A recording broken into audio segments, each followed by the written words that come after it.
In this video, we're going to discuss orthonormal bases in the Gram-Schmidt process. So two characteristics of the standard bases in Rn that make them useful to work with are that first, the basis vectors are pairwise orthogonal with respect to the dot product, and second, all the basis vectors have length 1. So we'll discuss in a little bit why these two properties are useful. But first, let's look at R3, where the standard basis we've discussed previously is E1, E2, and E3. Right, so E1 is the vector 1, 0, 0, E2 is the vector 0, 1, 0, and E3 is the vector 0, 0, 1. Right, so the basic unit vectors in the x, y, and z directions. So here we use the dot product, right? So orthogonality just means that the dot product of two of the vectors is equal to 0. So we can calculate the dot product for each of the pairs of basis vectors, right? So we can see that E1.E2 calculates to 0, E1.E3 also calculates to 0, and E2.E3 also calculates to 0, right? So all the basis vectors in the standard basis here are pairwise orthogonal.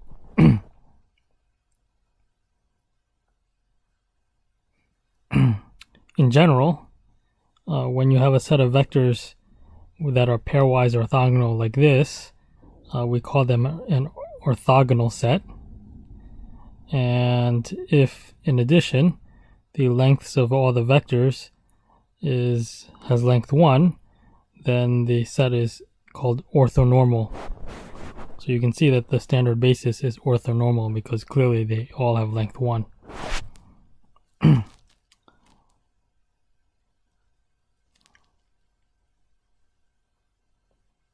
So one nice property of orthogonal sets is that they're automatically linearly independent, and so that means that for a vector space of dimension n, if you have an orthogonal set of n vectors, then it's automatically a basis. Right, so that's one of the nice things with working with orthogonal sets. However, one thing to be careful about is that orthogonality depends on the inner product you're using. So a set of vectors that's orthogonal for a certain inner product isn't necessarily orthogonal if you change the inner product to a different one. However, in this section, we'll focus on the standard dot product for Rn.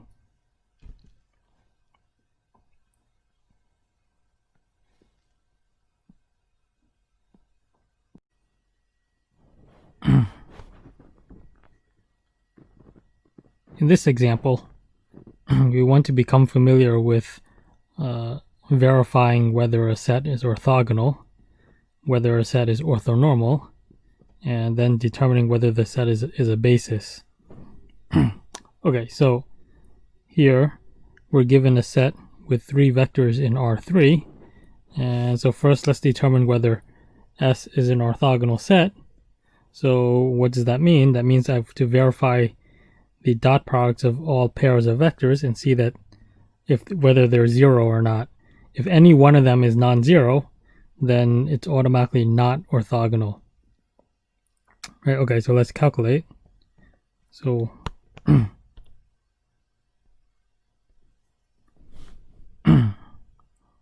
need to calculate v1 dot v2.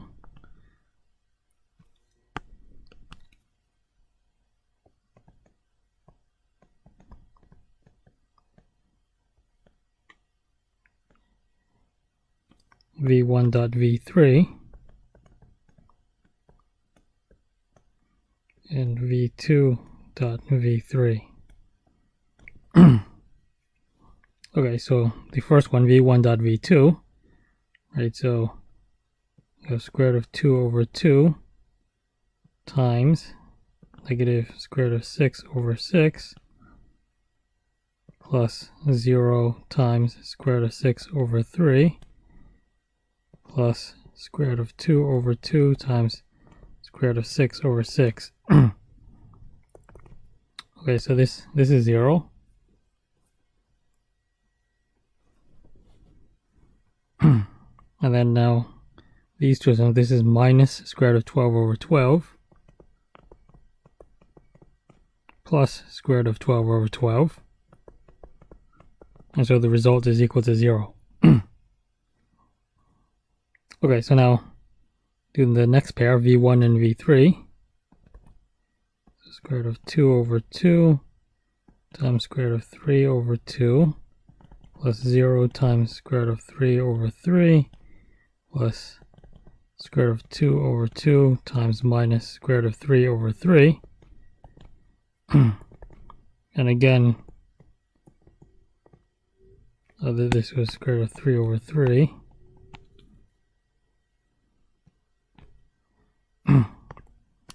So I get square root of 6 over 6 minus square root of 6 over 6. So again, that's equal to 0. And then finally, v2 and v3.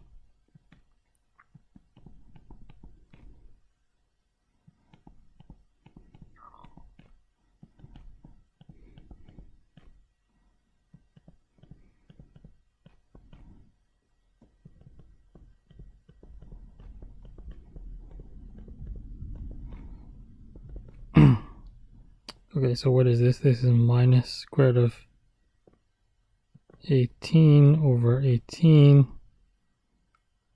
plus square root of 18 over 9 minus square root of 18 over 18. Okay, so then these two terms are negative, and it's the same, right? So that's minus 2 square root of 18 over 18. That simplifies to minus square root of 18 over 9, and then plus square root of 18 over 9, so that'll cancel out.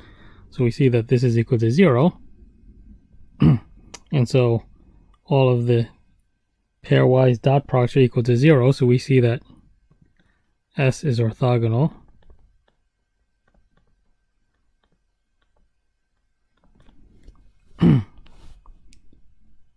Okay, so S is orthogonal. Okay, so now we have to determine whether it's orthonormal. So orthonormal means all the lengths of the basis vectors are 1. Right, so let's calculate the lengths of their vectors. And in actuality, it's enough to calculate the squared length of the vector, because if the length squared is equal to 1, then automatically the length is equal to 1. Okay, so the length of a vector squared, if you remember, is the dot product of a vector with itself.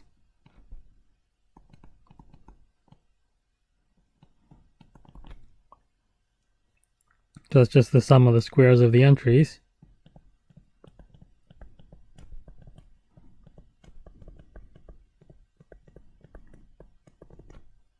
So what is this? This is 2/4 plus 2/4, so that's equal to 1.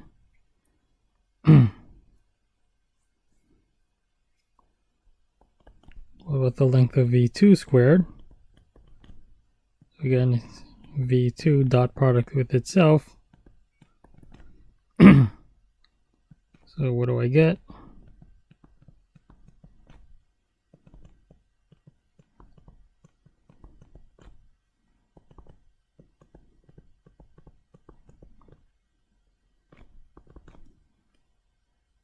So what is this? This is 6 over 36. This is 6 over 9. This is 6 over 36. So what do I have? This is 12 over 36, which is 1/3, and then this same as 2/3, so 1/3 plus 2/3 is equal to 1. Okay, so length of v2 squared is also equal to 1. What about the length of v3?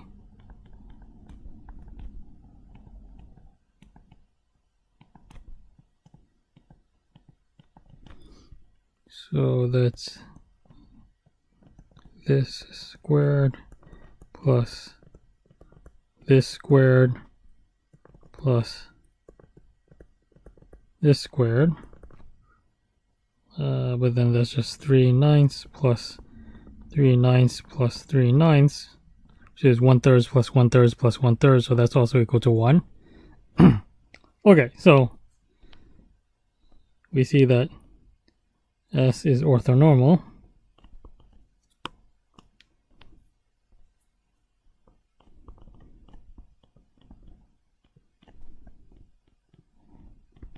And finally, whether S is a basis or not. So we have an orthogonal set, and it has 3 vectors for a 3-dimensional vector space. So that means it's automatically a basis.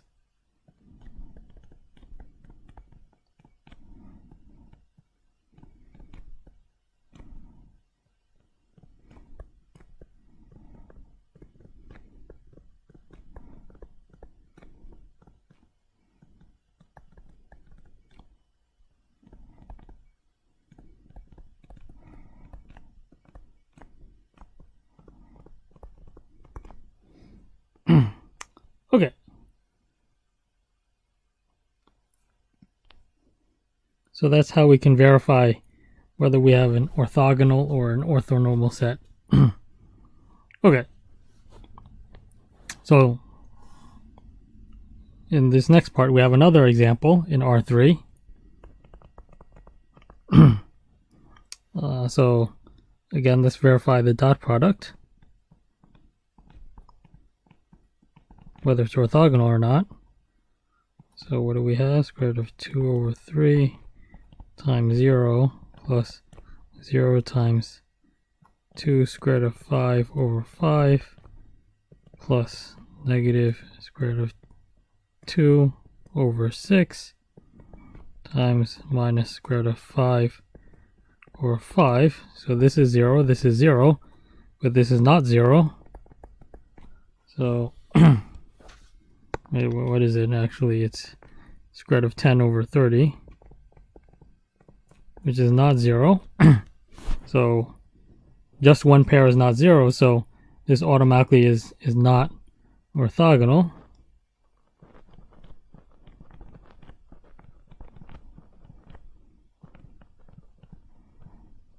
And if it's not orthogonal, it definitely can't be orthonormal.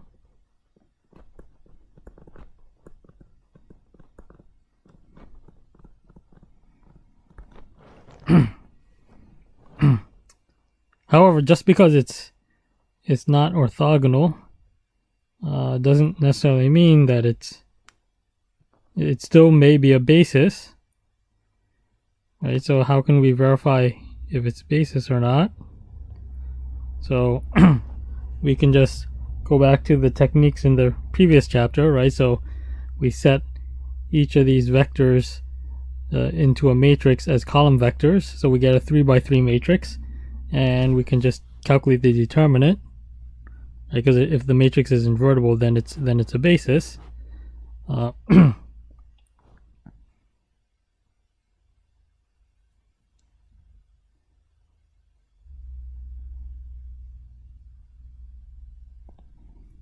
So let's do that.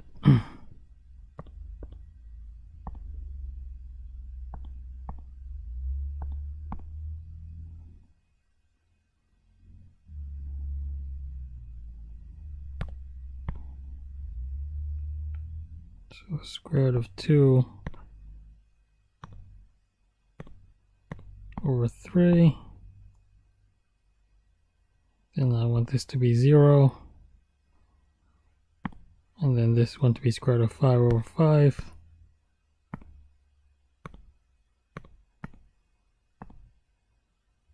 And this to be 0, 2, square root of 5 over 5, and 0, and then minus square root of 2 over 6, minus square root of 5 4, 5, and 1/2. Okay, so I've entered them as column vectors, and now we calculate the determinant. Oops.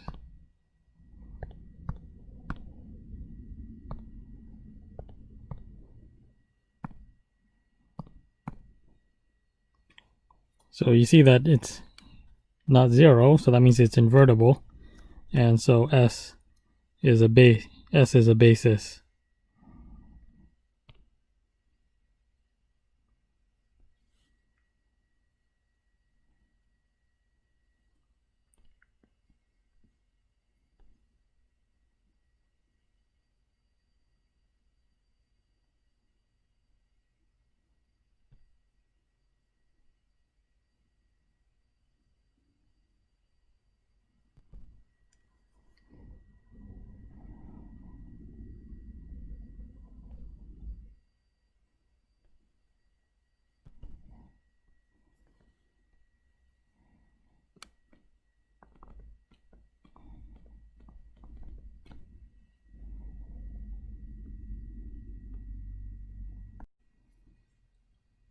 So the reason why we look for an orthonormal basis instead of just an orthogonal basis is that when we have an orthonormal basis, it's very easy to calculate coordinate vectors with respect to that basis, right? So given any vector in your vector space W, we can write it in terms of the basis vectors, where the coordinates are calculated just as the inner product of W with each of the basis vectors.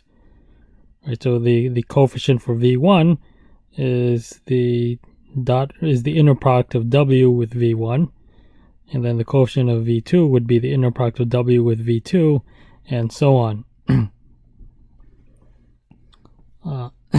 So if you ever go on, if you're studying engineering and you go on to study Fourier analysis, the Fourier coefficients are calculated in precisely this way. Whereas where you're working with, you're working with function spaces, and so the inner product there is the inner product for function spaces.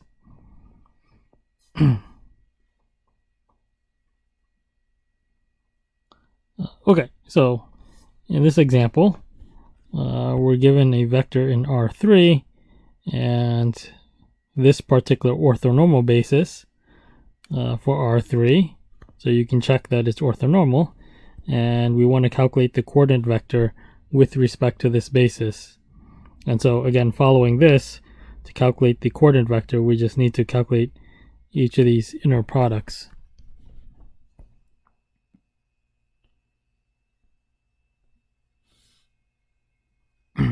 Okay, so the inner product of W with V1, which is just the dot product in this case, right? So what is that? 5 times 3/5 minus 10 times 4/5 plus 3 times 0. So this is 3 minus 8 is -5. The inner product of W with V2 is 5 times -4/5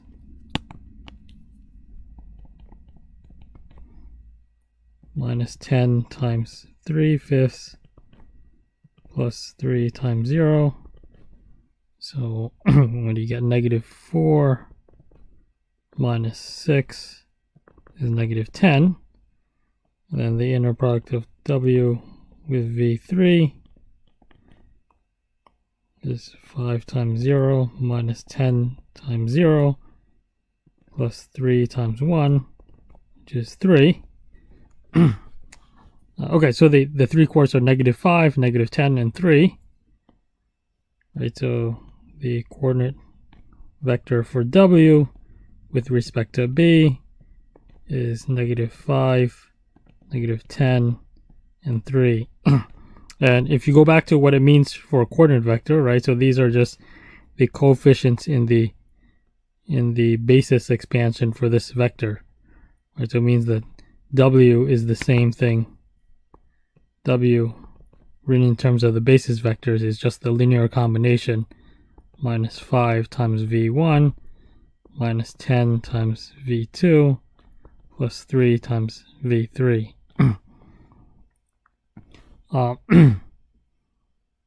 But one thing to again notice is that this method of calculating the coefficients requires an orthonormal basis.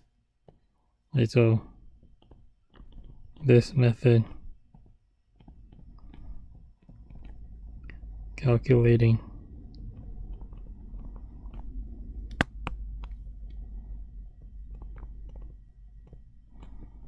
coordinate vectors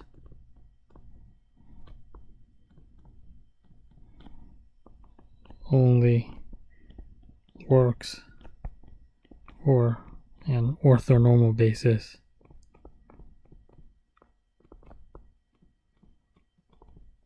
So a basis that's not orthonormal, you wouldn't calculate it this way, and you would calculate it using previous methods.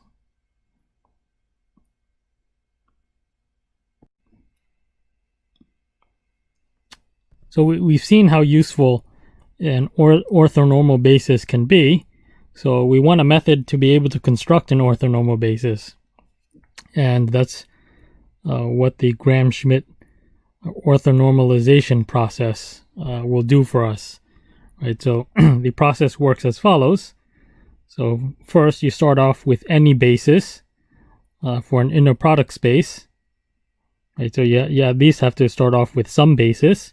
And then we're going to turn that basis into an orthonormal basis. And so the way we do that is to take the basis vectors and calculate a new basis, W1 through Wn, using the formulas in this table here. Right? So W1 will be the same as V1, and then W2 will be V2 minus this orthogonal projection onto W1, and then W3 will be V3 minus the orthogonal projection onto W1 minus the orthogonal projection onto W2.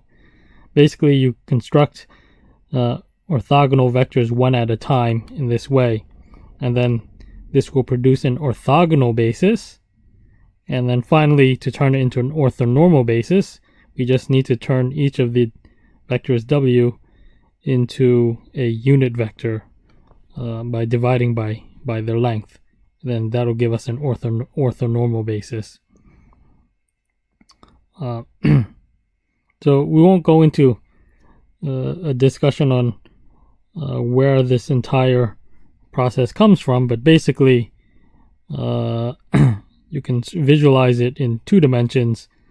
Again, because what this is happening is this is just V2 minus the projection onto W1, which is the same thing as V1, right? So if you imagine you have your 2 vectors, V1 and V2, right? Your first 2 basis vectors, which are not necessarily orthogonal. And imagine you take the orthogonal projection of V2 onto V1, so that's this vector here. And so you can see that this part, this piece plus this piece, and then with V2 forms a right triangle. And also, in the way that the arrows are pointed, this blue vector plus this green vector is equal to V2, the hypotenuse. Right? So that means that this plus this is equal to this. So then we can say that the green vector has to be this minus this.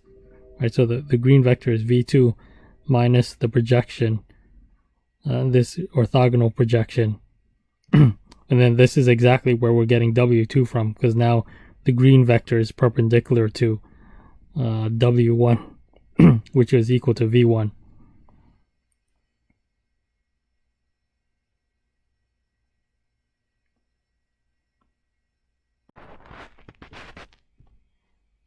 Okay, so now let's turn our attention to practice using the Graham-Schmidt process in an example. Right, so here we start out with this basis B, and you can check that this is not orthogonal, right? Because if this is, let's say this is V1, V2, V3, you can clearly see that V1 dot V2 is equal to 1. Right, so it's not orthogonal. Okay, so we want to apply the Graham-Schmidt process to produce an orthonormal basis. Right, so I've copied over the relevant formulas. We need 3 vectors, right? So we need to calculate W1, W2, and W3. Okay, so W1 is just the same as V1. Right, so W1, there's nothing to calculate. So W1 is 0, 1, 1. Okay, so now to calculate W2, we need to take V2 minus this orthogonal projection. Right, so let's first calculate these two inner products separately. So I need V2 dot W1. So V2 dot W1 is the same thing as V1. Right, so what is this? This is 1 times 0 plus 1 times 1 plus 0 times 1. So that's equal to 1. And I also need W1 inner product with W1. So that's the length of this squared, right? So that's 0 squared plus 1 squared plus 1 squared. So that's equal to 2. Okay, so now we can get our vector W2. So W2 is V2, which is 1, 1, 0, minus this inner product, which we calculated here, which was 1, over this inner product, which we calculated was 2, then scalar multiple of W1, which is this vector here, 0, 1, 1. Okay, so now we can calculate. Right, so it's 1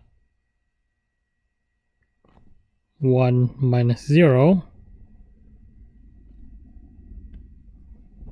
So it's 1, 1, 0 plus 0, minus 1/2, minus 1/2.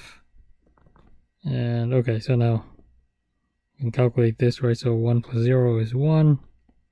1 minus 1/2 is 1/2. And 0 minus 1/2 is minus 1/2. Okay, so that's my vector W2. And what about W3? Okay, so now again let's first calculate these inner products, right? So what do I need? V3 dot W1.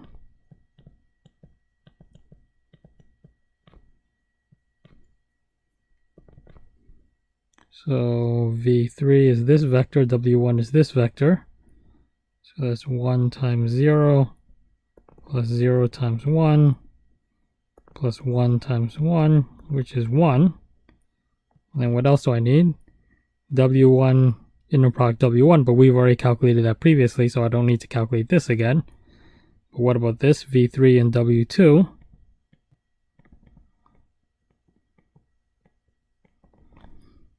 So that I do need to calculate. So V3 and W2. So it's 1 times 1 plus 0 times 1/2 plus 1 times minus 1/2. So what is this? This is 1 minus 1/2, which is 1/2. And then I need W2 and W2. So that's just the sum of squares of these entries. So 1 squared plus 1/2 squared plus minus 1/2 squared. Right, so this is 1/4 plus 1/4 is 1/2. 1/2 plus 1 is 3/2. Okay, so now we can calculate W3. So that's V3, which was 101, minus V3W1, which was 1, W1W1, which was 2, then W1, which is 0, 1, 1, and then minus this inner product, which was V3W2, which is 1/2, over W2W2, which is 3/2, and then times W2. W2 is this vector, so 1, comma, 1/2, comma, minus 1/2.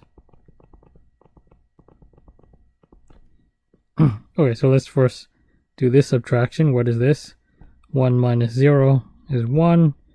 0 minus 1/2 is minus 1/2. And 1 minus 1/2 is positive 1/2. Then minus.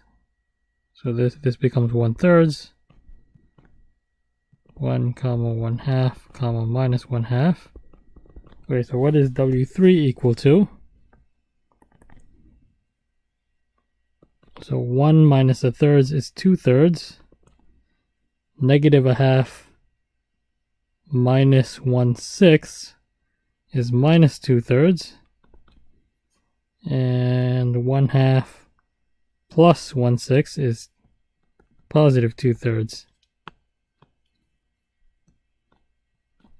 Okay, so that's what we get for W3. And so before we continue, because we've done quite a lot of calculations, it's very easy to make a mistake, small mistakes here and there, like forgetting a minus sign somewhere or something like that, right? So it's a good idea to check that this is an orthogonal set, right? So check W1 dot W2 is equal to 0. Right, it is, right, because first term is 0, then you get 1/2 minus 1/2, which is 0. What about W1 dot W3? W1 dot W3, so first term is 0, then you get negative 2/3 plus 2/3, which is 0. So this is okay. And then W2 dot W3, so this dot this, so you get 2/3 minus 2/6 minus 2/6, which is 2/3 minus 2/3. So that's 0. Okay, so we're okay. So now we have an orthogonal set. And the next step is to divide by each length, right? So what is the length of W1? Is the square root of 0 squared plus 1 squared plus 1 squared, square root of 2. Length of W2 is square root of 1 squared plus 1/2 squared plus negative 1/2 squared. So 1/4 plus 1/4 is 1/2. So that's 3/2, so square root of 3/2. So in actuality, we've already done most of this calculation, right? Because what is the length of a vector? Well, it's the square root of the dot product of the vector with itself. And we've already done these calculations, right? So what is W3 dot W3? Well, that one didn't calculate. We previously calculated. I've already previously calculated this one because W2 dot W2 was 3/2, right? This one we didn't calculate yet. Okay, so let's do it now. So it's 2/3 squared plus negative 2/3 squared plus 2/3 squared. So what is this? 4/9 plus 4/9 plus 4/9 is 12/9, but that reduces to 4/3, so it's 2 over the square root of 3.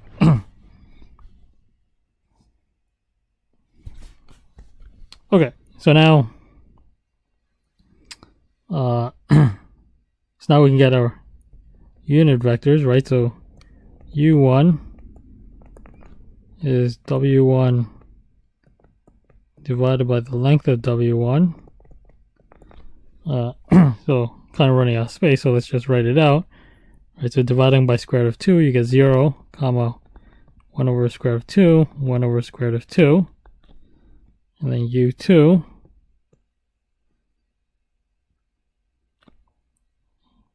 so similarly, right, so you take w2 over the length of w2,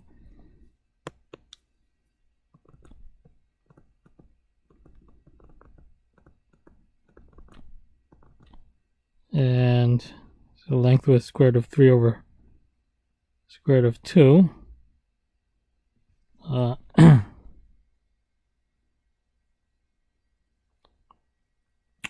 So w2 so 1 divided by this, I'll flip it around, so you get square root of 2 over square root of 3.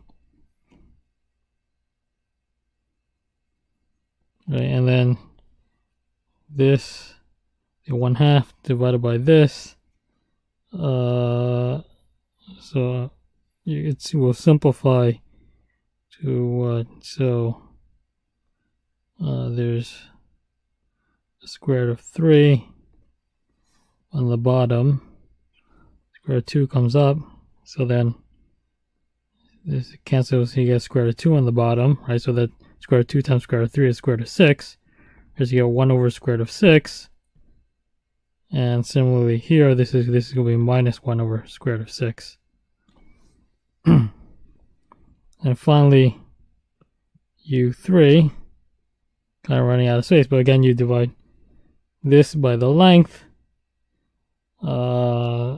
So what do you get? You get 1 over square root of 3, comma minus 1 over square root of 3, comma minus 1 over square root of 3. And again, you want to check to make sure that it's orthonormal, right? So the length of these should always be 1.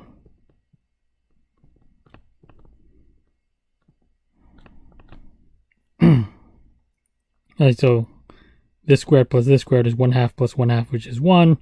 This will be 2/3 plus 1/6 plus 1/6 is 1. 1/3 plus 1/3 plus 1/3 is 1. Okay, so we have an orthonormal basis.